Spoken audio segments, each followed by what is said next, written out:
Hello, and welcome to Nightmares Unleashed. My name is Janee Jackson-Doering. I am the library consultant for the State Library of Iowa, and I'll be moderating this session. Horror fiction is my favorite genre, and I love how this genre can frighten and horrify readers while teaching us about humanity, love, and empathy. And these five novels that you'll hear about today, they live up to the hype. And now, I'm pleased to welcome the following authors. Isabel Canas for The Possession of Alba Diaz. This is published by Berkley and Penguin Random House. This richly imaginated and bloody Gothic novel is about Alba, a young woman who suffers from strange hallucinations, sleepwalking, and violent convulsions that stem from a demonic presence that's been awakened from a Mexican silver mine in 1765. Janee Kiefer for Crafting for Sinners, published by Quirk Books, set in Kill Devil, Kentucky. Ruth goes out for a craft supply run for yarn when she becomes trapped in the craft store that's run by a megachurch, and they have plans for her. Leigh Radford for One Yellow Eye, published by Galloway Books and Simon and Schuster. After her husband Tim is bitten and transforms into a zombie in London, his wife Kesta, who is a scientist, discovers how far she'll go in order to find a cure for him. Sam Rebelein, Galloway's Gospel, published by William Morrow of HarperCollins. The story is told between 2009 and in 2019. This supernatural story tells the story of two Rachels, one who started a cult at her high school and one who is trying to stop it 10 years later. And Markus Radford, Blood Slaves, published by Dafina, Kensington.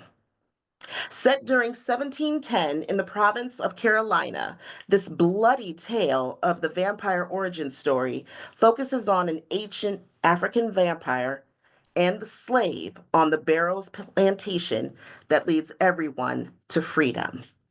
Welcome, everyone. Thank you for joining us today. My first questions are for Sam and then Janee.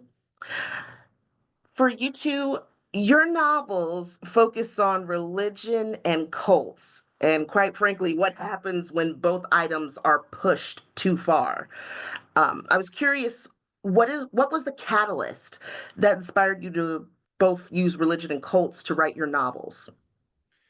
Well, for me, video games have always been a big inspiration. I draw a lot from survival horror games, and I was playing this game called Outlast 2, where you're an investigative journalist trying to escape a really masochistic sort of pseudo fundamentalist Christian cult out in the desert, and you're gathering documents and gospels from this cult along the way. And I thought, I really shouldn't be bringing these outside of this cult. This town deserves to burn. And so that idea really stirred around in my brain for several years. What belief systems deserve to spread, and what belief systems deserve to just be burned to the ground. Which systems are so filled with hate and fundamentally like vitriolic that they should not be remembered. And so it really became a story about the stories that deserve to be told, who gets to tell stories and change history, who has the power to do that. And it just grew from there. Awesome. Thank you. Janee. That was not the answer I was expecting you to give, Sam. Because for me, I was raised Catholic, and so I think, and I went to Catholic grade school and high school, and so I think for me, part of it is just like unpacking that history. I wouldn't necessarily say it was any more traumatic than any religious background, but it's just like there's like a certain, I don't know, I feel like there's just like a certain thing that ex-Catholics share in that regard. But mine was also inspired by current events. And I'm sure I don't need to go into that, but I do think I'm also a bookseller, and I do think that there's like something in the air, and I think it does have to do with current events too, but like we just had American Rapture, which was a very religious culty book. Quirk has another title called This Is My Body that's very religious, and I think there's like a few more on the horizon as well. So I think partly there's something in the air. This is a book that I had originally started as a short story, but then it just expanded and grew. So yeah. Awesome. Thank you both. Leigh, in One Yellow Eye, Kesta loses herself to her grief and to her research to save Tim and make him become human again. How and what kind of research did you conduct for your book to make Kesta so realistic and Tim realistic? I'm pleased if you think either of the characters come over as realistic. The novel is entirely exploring how far anyone would go to keep the one that they love alive. And it's completely based on my experiences of nursing my dad, who had terminal leukemia, and his disease became terminal as we went into lockdown for COVID. So the whole experience of having to provide somebody with terminal care at home was really heightened by obviously this extraordinary world first.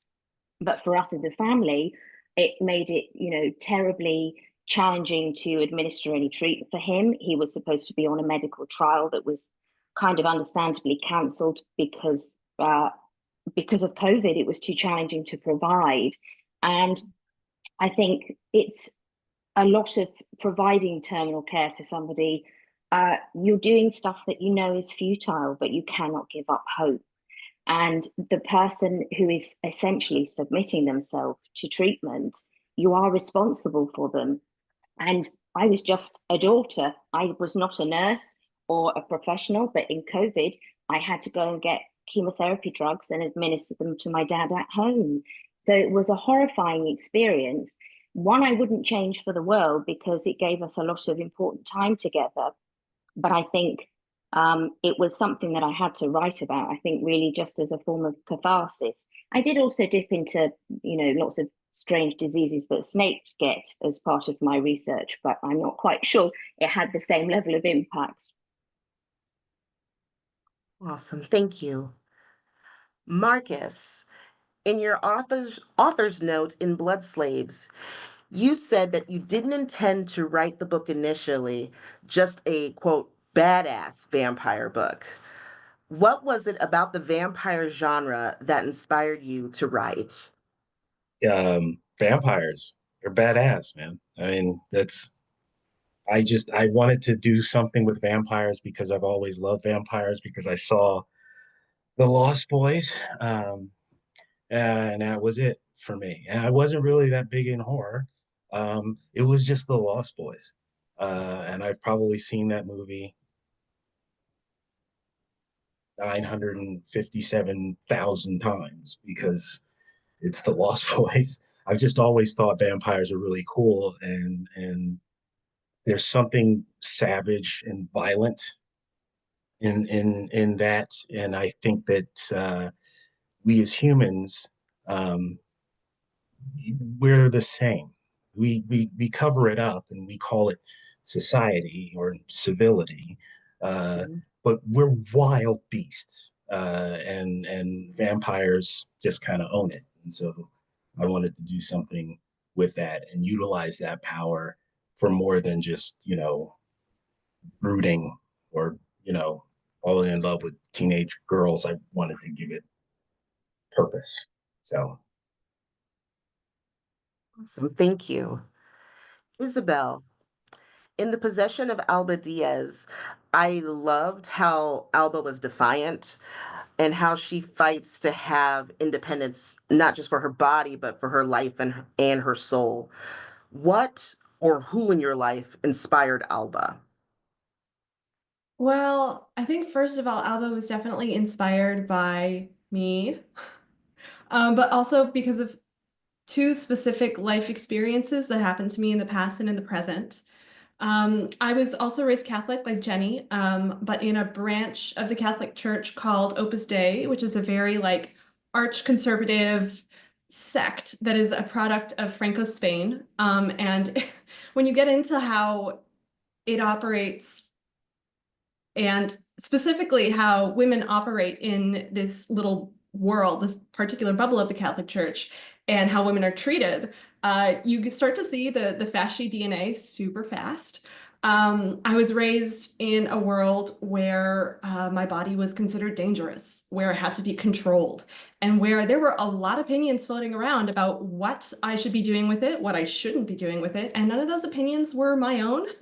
And it was very frustrating. I am no longer Catholic, but I still have family who are very involved with the church. And it's really interesting to dip in and out of that mindset as I must in order to maintain family relationships with people. My sister often says that the reason that she and I are both drawn to, well, all of my siblings actually are drawn to speculative fiction is because we were raised in a speculative reality where the battle between lightness and darkness, it wasn't fiction, it was very real. And demonic possession was something that actually happened to people and had to be treated very seriously. So when my debut novel, The Hacienda, came out, and one of the main characters is a priest, and there's a failed exorcism that happens in the book, my dad called me to actually me about the incredibly fictional rite of exorcism that I had the priest do in the book. And so for this book, ladies and gentlemen, we use the actual Catholic rite of exorcism, the one that was used from like the 17th century until literally like the 90s. So the other part of Alba that is very informed by my life experiences was actually, this was the first book that I wrote in the wake of no longer having Roe v. Wade here in the United States. I became pregnant when I was in the midst of writing this book, and this pregnancy was frankly really scary. Pretty dangerous. I live in Washington State. I am very privileged and lucky to be able to, but I had family who were really ill in Texas, and I really, really wanted to visit them before they passed on, and I was too scared to. And so it really brought into sharp relief how powerless millions of women in this country are over the fate of their bodies. And it made me really angry. And when I get angry, shit gets bloody. So that's where Alba came from. Thank you. Sam, Galloway's gospel has so much tension and world building in Adika. Am I saying Attica? Can you tell me the pronunciation, the name? Adekia is the fictional Adekia. colony that they're talking about. Thank you. The creatures, the pigs, the beasts, the gargoyle bats. How did you create this world for your book? Well, I don't know. I think that I like what you're saying, Isabel, about the living in a speculative world. And I think that for me, speculative fiction has that magical extra filter of like, it makes stories more palatable so that the emotional through line can come through more easily. You know, it doesn't feel like it's so on the nose that the moral is right there or whatever, but like you're allowed to experience the catharsis of whatever emotional thing you're trying to say about current events or whatever through a story about vampires or possession or whatever. So the cult, and I should say too, this cult that I was reacting to in that video game was like, human sacrifices, pits of bodies and things like that. And so I started to think, how does a cult begin, or how does a faith begin in a way that feels simultaneously horrifying but also kind of freeing? Like, what would be the narrative that would allow this town to succumb to this faith? What would the town have to be going through? What would the people have to be facing? And so all the like pigs and bats and creatures are this sort of method by which they can have some sort of like semblance of agency, but in a really terrifying way, because the pigs start eating people, you know, and at first that's like, oh, this is great, and that quickly loses its appeal. But yeah, I don't know. I just have always been drawn to strange creatures. I love creatures that exist sort of outside of tropes. You know, I love a good vampire or like zombie story, but I also love like an X-Files episode. You know, there's something about the magic of like, it could be literally anything. It could be tropey, or it could be sort of an isolated thing that exists only in this episode of the X-Files and nowhere else. So I always try to think outside the box, like what could be something sort of unique to this story. And so those creatures kind of grew out of that. And just this, I think now that I'm saying this too, you know, I realize that the creatures are also this sort of gluttonous force in the same way that the people who take control of this faith and turn it into a cult are also like gluttonous for power. You know, there's a theme of gluttony throughout the book that is played through both the monsters and the men who are taking control and wresting power away from, you know, the women who are trying to start this cult as sort of a wholesome thing. So yeah, I don't know. I think that's kind of a roundabout answer, but I just love strange creatures is my is my short answer. Totally understand. Thank you. Janee, Ruth in Crafting for Sinners literally fights megachurch members to break free from this store. What action scenes were your favorite to write? Are we going like full spoilers here? How about light spoiler? Okay, light Or spoilers. I will say that this one challenge, like a fun challenge in writing this book, was that it's very much like a locked room horror, and it's a store, and she's, you know, using whatever she can find on the shelves to defend herself. And so I made a map of the store, and that will appear in the book. And it was a very fun and tough challenge to figure out, like, what is her path through the store, and based on that path, like, what could she use. But one of my there's a scene with super glue that was really fun to write, and then there is a scene with so the craft store, you learn very early on that the craft store owners cut a lot of corners and aren't very good about upkeep. And so they have a rodent problem, and there's a very tense scene with some rats that was weirdly fun to write. it Probably was, to read. it weirdly grossed me out. My gosh, it was gross. That scene, I think that would describe my writing. I like to write a lot of body horror and sort of gross things. Thank you. Markus, for Blood Slaves, Quadzo, Gertie, and the slaves on Barrow's plantation face violence, rape, and torture. Why was it important to showcase this awful time in our history? Yeah, it's a good question. We get told to remember a lot of stuff in this country. We're told to remember the Alamo and 9/11 and Normandy and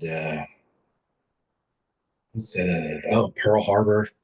There's a lot of stuff we're supposed to remember, but we're supposed to forget slavery because, well, it happened so long ago, and it only lasted, you know, 250 plus years. So let's just forget about it. There's also this growing number of apologists for it. I heard in private schools somewhere, some private schools are calling it Black immigration. Uh, all due respect, that's not what happened. Yeah, see your face? That's what happened to my face when I first when I first heard that. They got this thing in Florida where they're talking about how uh, slavery allowed for people to learn skills, so it was beneficial for them. I guess they forgot about all the rape and the beating and such. Um, Slavery gets sugarcoated a lot, and when I decided that's the road I was going to go down, um, I was going to do it as realistically as possible. It is not easy. It's very brutal, but it is what happened. And also, it serves the story because if you decide the only way you can live is to die and come back a monster that only takes blood, things have to be really bad. You know what I mean? Like it's not like, oh well, I broke my finger yesterday. Like things have to be really bad, and they were. And so that's why historical accuracy, unfortunately. Absolutely. Absolutely. Thank you. This question is for Leigh, then Markus. Both of your novels feature moments where your characters have a moment of humanity, normalcy. Kesta dancing with Tim in One Yellow Eye, and Quadzo and Gertie together during the party in Blood Slaves, where they're just together and they're making love. Why was it important to show those scenes in your books? We'll start with Leigh.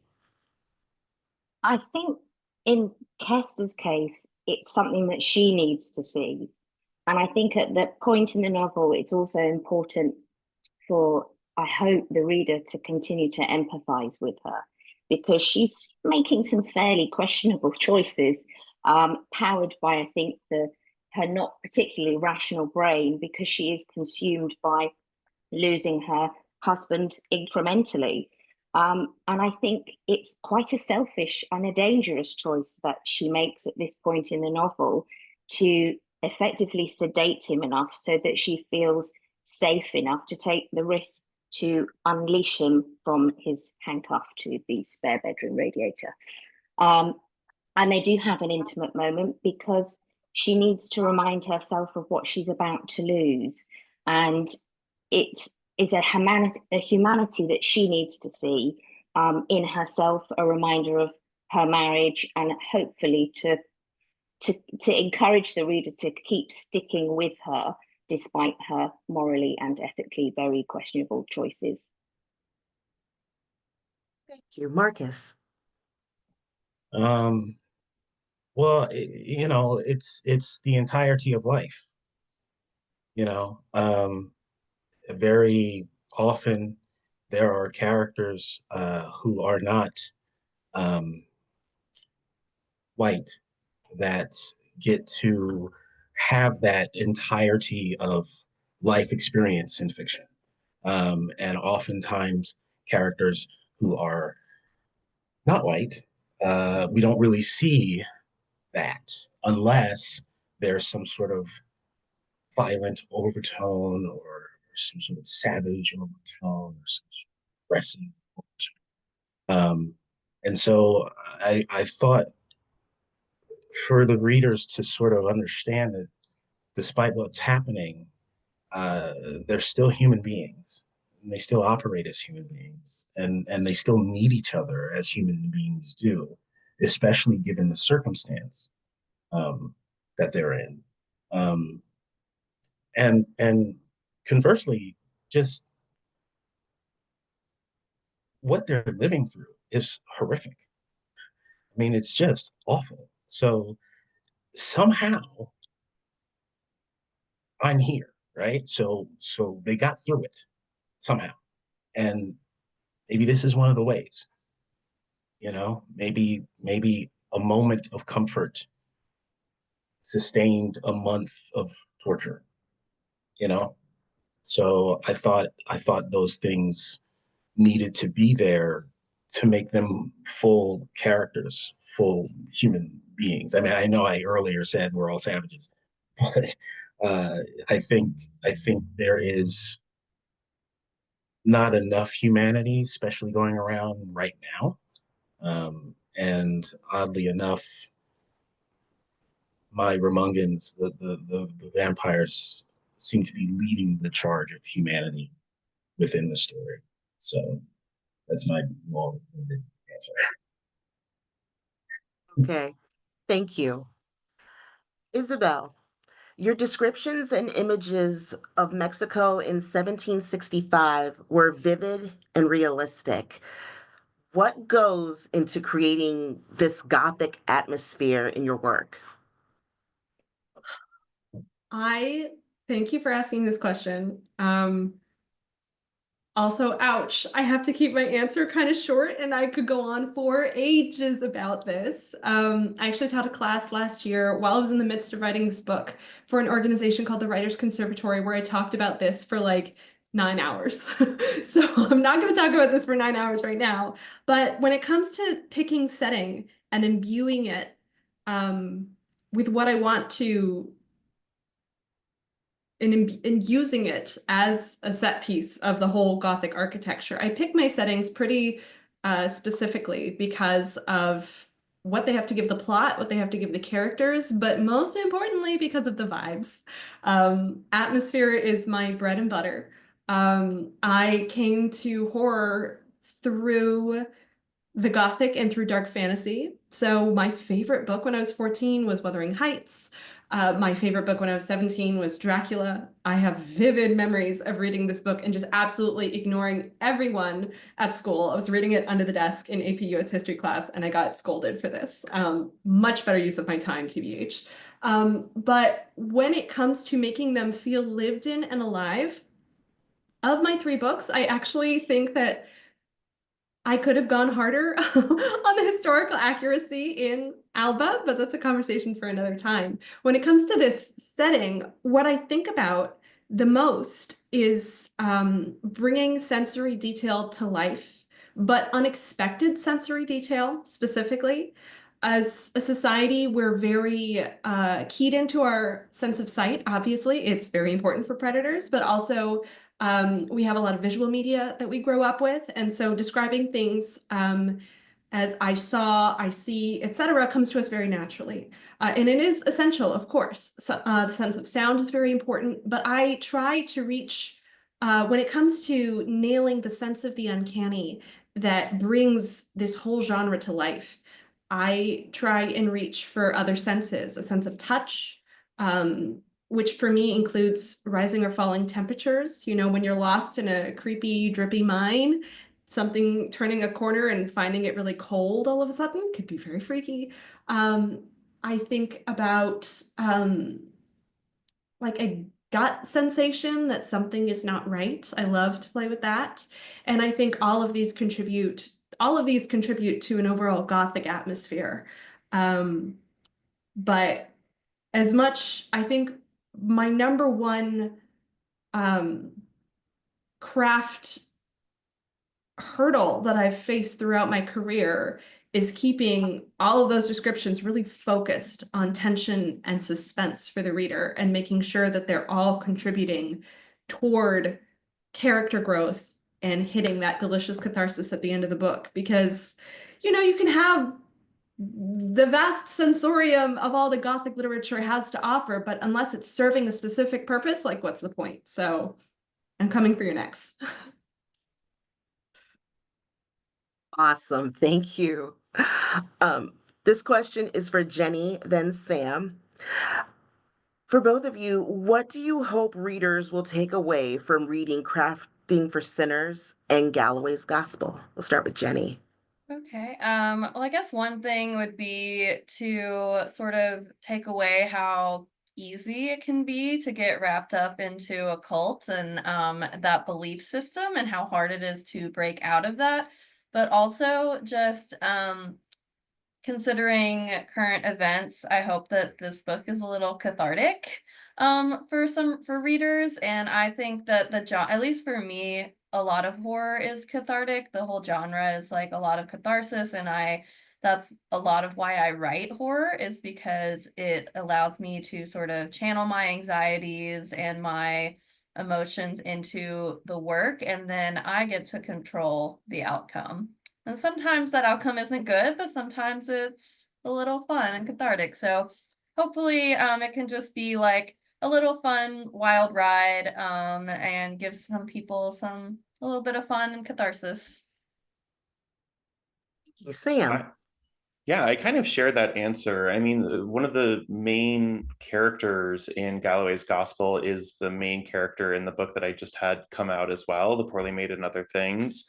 And The Poorly Made came out of a time in my life when I was really struggling. I was really having a hard time.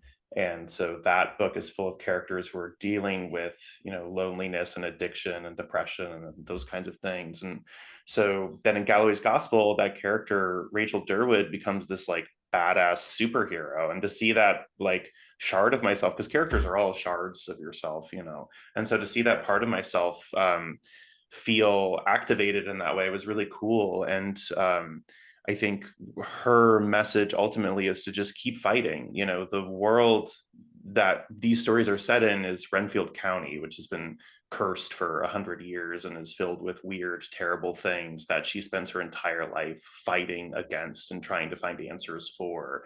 And I think that also feels like something that's very relevant now. We're trying desperately to fight and to find answers and whatnot. And so I think that if people come away from this book having that catharsis of like, yeah, fuck yeah, I can keep fighting, then I would be happy. You. So this question is for all of you. I was curious to know what trends, tropes, or themes do you see emerging in horror literature for 2025? We'll start with Isabel, then Markus, Leigh, Sam, then Janee. I'm so excited about this because there is so much fantastic Latina horror that's coming out this year and early next year. Like, it is an embarrassment of riches out there. To name a few, so I think the trend, make it Latino.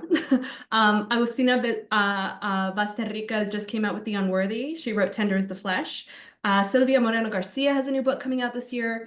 I have a new book coming out this year. In terms of debuts, there's some incredible stuff coming out too. Carolina Flores has a book called Bochica, which is based on a real life haunted house in Colombia. I think that's coming out in May.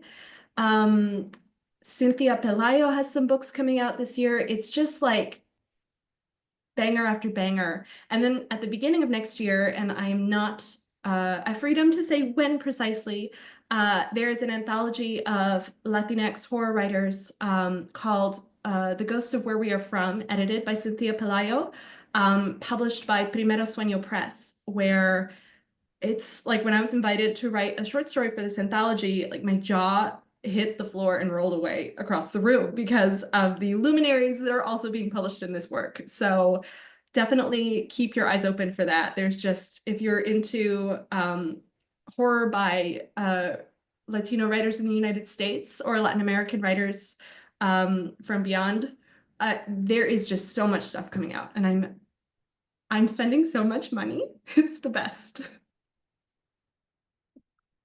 You, Markus? Seems like vampires are back, so that's cool. There also seems to be like a lot of feminine rage going on, which I'm seated for, because about time. But there's a lot of stuff that seems to lend itself toward that. One of the books I'm looking forward to is This Monster of Mine, my buddy Chelina Abiasakara.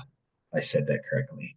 I pronounced her last name correctly. But her book is probably at the forefront of my mind, and it's like it's in a ancient Rome inspired city, and it's like this magical world, but it's the law system of that world, and she's trying to find the person who tried to kill her 40 years ago, but she has this power where she can detect when people are lying, and it's bloody, and it's yeah.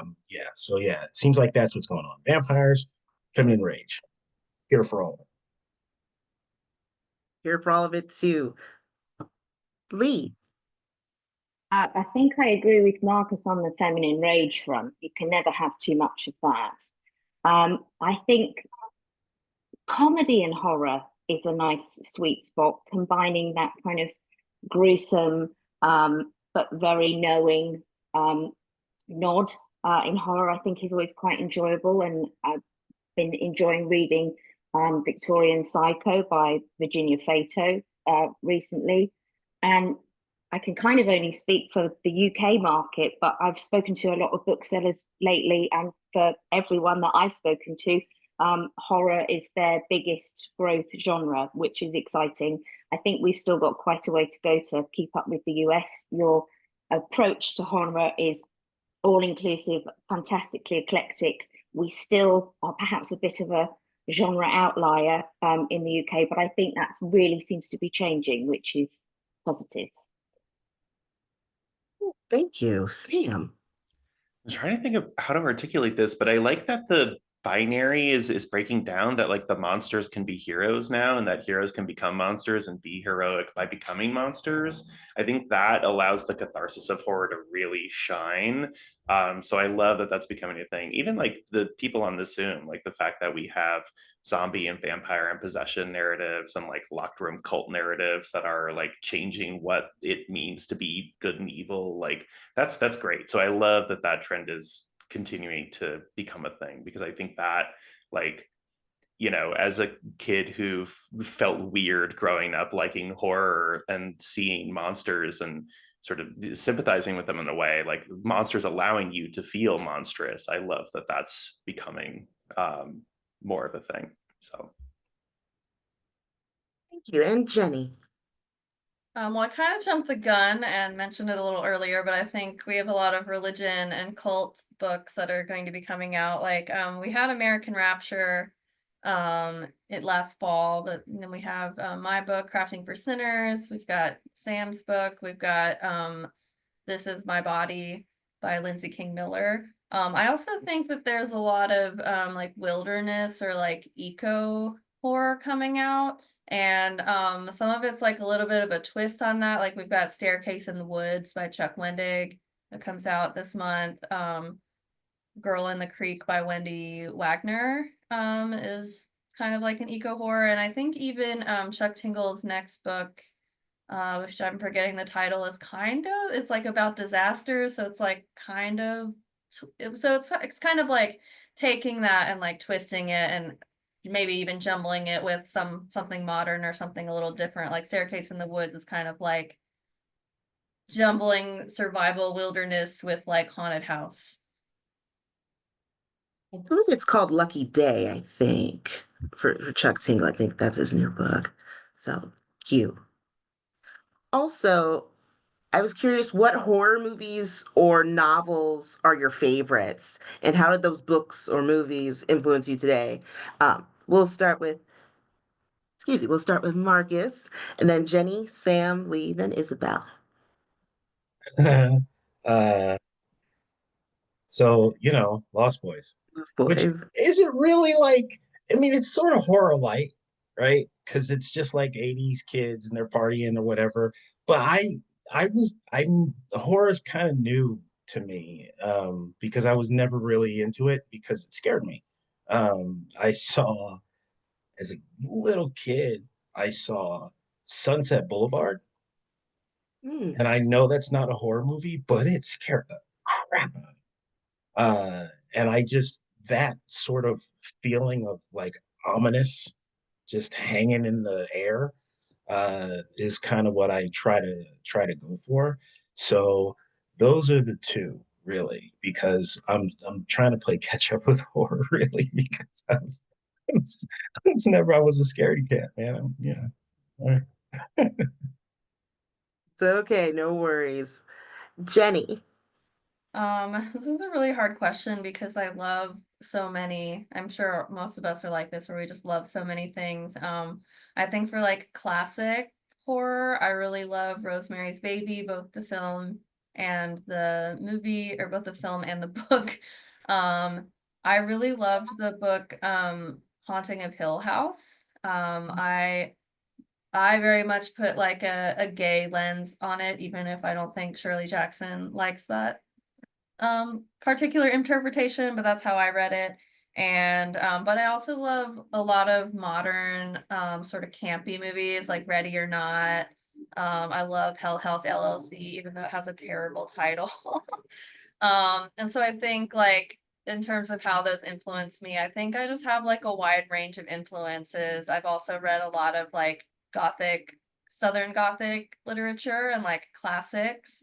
Um, so I feel like I just have like a whole bunch of different things, influences thrown into my bag. Very cool. Leigh. Uh, Honestly, the Point Horror series was life-changing when I was about 11 or 12.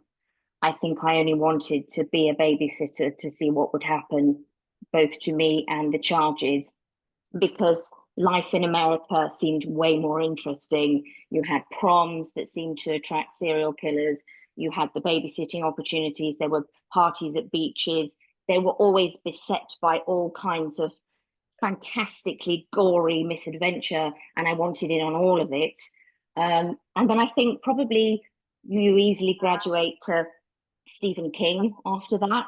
For me personally, One Yellow Eye is named after a line in Mary Shelley's Frankenstein when Frankenstein looks at the monster and realizes what he's responsible for, which is kind of what I wanted Kester to get across because of what she's obviously doing to her husband to keep him going for as long as possible.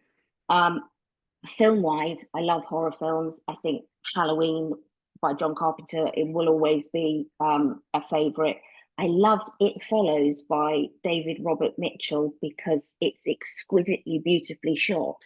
And the premise is so simple about having effectively a sexually transmitted haunting. I also love Train to Busan, which is a Korean zombie film. I cried for the whole of the last 20 minutes of that. And probably Edgar Wright's Shaun of the Dead. That is my level of ridiculous humor. So those are a few of my favorites. Thank you. And Isabel.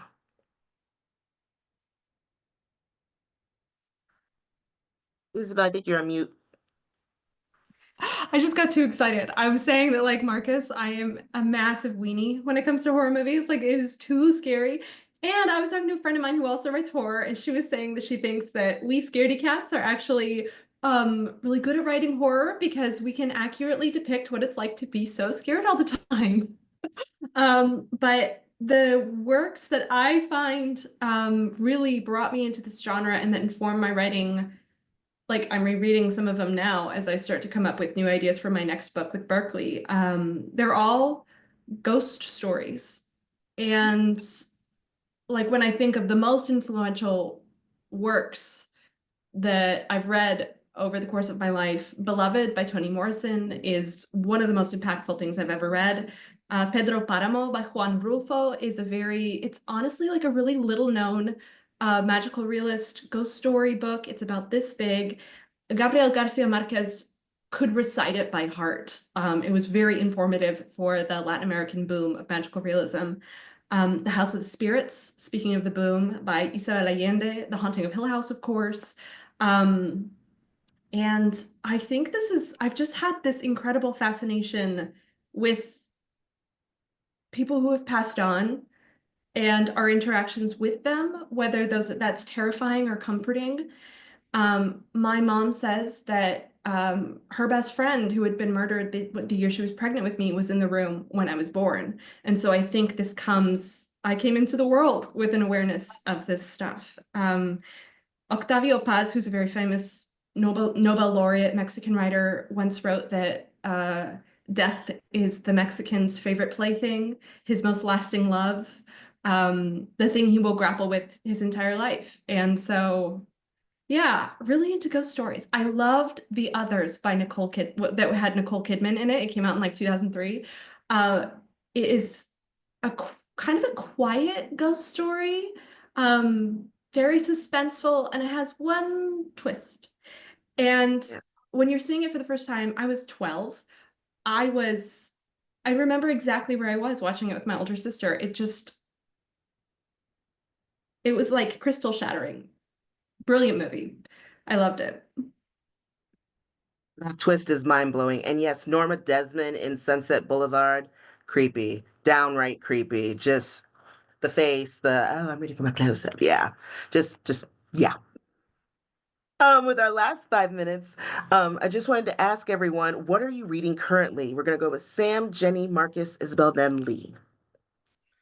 I'm about halfway through This Is How You Lose the Time War, which I'm really enjoying. It's such a like brilliant, dense literary book. And so then for a little like goosebumpsy pickup in between, I read I Found Puppets Living in My Apartment Walls. I don't know if anyone knows that one, but it's really like kooky and fun. I know like I kind of pitch my stuff as Goosebumps for adults, but Ben Farthing's stuff is even more Goosebumps for adults. So it's really, really fun. So I read that. And then next on my plate is Moonflow by Bitter Corella, which I'm really excited to read. It's got a really fun, colorful colorful cover. And I'm also like before bed rereading a series of Unfortunate Events because it feels kind of simple and it's outside the horror genre. Because if I read horror before bed, then it just starts activating things and I can't sleep. But it's really fun on reread. I just finished the fourth one last night, so now I'm really in the like Count Olaf is really is really coming for him now. But yeah, that's it. Awesome. Janee. I usually have an audiobook and then like a physical book, and right now they are totally wildly different in tone. And so the audio I'm listening to Day Spring by Anthony Oliveira, and that one is just like, it's very literary, it's kind of like an allegory, it's kind of blasphemous. It's very well written, very, like I said, very literary and poetic, and drawing from all these references and sort of intermingling timelines and stuff. And then I'm reading Twilight by Stephanie Meyer, which I've never read before, and I didn't realize. I think it gets a lot of flack, but I didn't realize that it had a starred review from Publishers Week or Publishers, and a starred review from I think School Library Journal. But I'm having fun with it. It's like kind of silly. It's pretty well written, even if I think that it's a little over detailed sometimes. But yeah, I'm just having fun reading that. I've never read it before, so. Awesome. And Markus. Jenny, I read Twilight too, and it was good. Like I didn't like the movies. It wasn't for me, but yeah, I was into it. It was cool for what it was. I do a lot of writing. Um, Kensington made the mistake of giving me a 3-book deal, so I got a lot of writing I got to do. So I try not to read while I'm writing because I don't want to like mistakenly think that I've come up with something great and it was somebody else's idea. But now I'm finally finished with the draft, so I'm midway through Sky Full of Elephants by Sibo Campbell, and it's way more heartwarming actually than the concept would you would think. Since it's because the whole kickoff of it is all of the white people in America walk into bodies of water and drown themselves. But it's really a story about a father and a daughter coming together, which is great. And then, of course, this monster of mine, Shalini Abisikawa. There, I think I said it right that way. So we actually met via Instagram because our books were coming out close to the same time. And she's just wildly imaginative, and she's got a violent mind like I do. So it's those are the two I'm really kind of digging on. That's what I'm looking to start next. Awesome. Isabel and Leigh, we have 2 minutes. So, what are you reading? Rapid fire, Buffalo Hunter Hunter by Stephen Graham Jones. I want to be him when I grow up. Girl Dinner by Olivia Blake. It's about sororities and cannibalism. And also is a searing look at motherhood. Like, it cuts me to the quick when I read it. And I have to take it in pieces because I'm like, oh, this is too real. Olivia and I are friends and our kids are of a similar age, so it hits home for me. I'm rereading All the Light We Cannot See because in terms of form, it is perfect. And I love what he does with really short chapters, and I want to emulate that for my secret project that I'm working on now. And finally, I'm reading a lot of fanfic before bed because, like Sam said, I gotta turn off the brain somehow, and reading horror is not the answer. Thank you, and Leigh. I'll be very quick. I've just finished reading Victorian Psycho by Virginia Photo, and it is just a joyous romp. A very dubious governess turns up sort of unannounced to look after some hideous brats in the middle of nowhere in the English countryside, and quietly plots to basically murder everyone who turns up for Christmas lunch. And it is fantastically gleeful in its levels of violence. So a strong recommend. It was a great book. I read that too. That was awesome. This has been fantastic. And I wrote down a lot of the titles you guys told me, so I am going to be looking those up. But I just wanted to say thank you so much to everyone for participating in today's webinar. Thank you for sharing all of your wonderful insights about your books. We really appreciate it. And for everyone that's watching, we just want to say thank you for watching, and we will see you next time. Thanks. Thank you so much. Yeah, this was amazing. Thank you guys. This is awesome.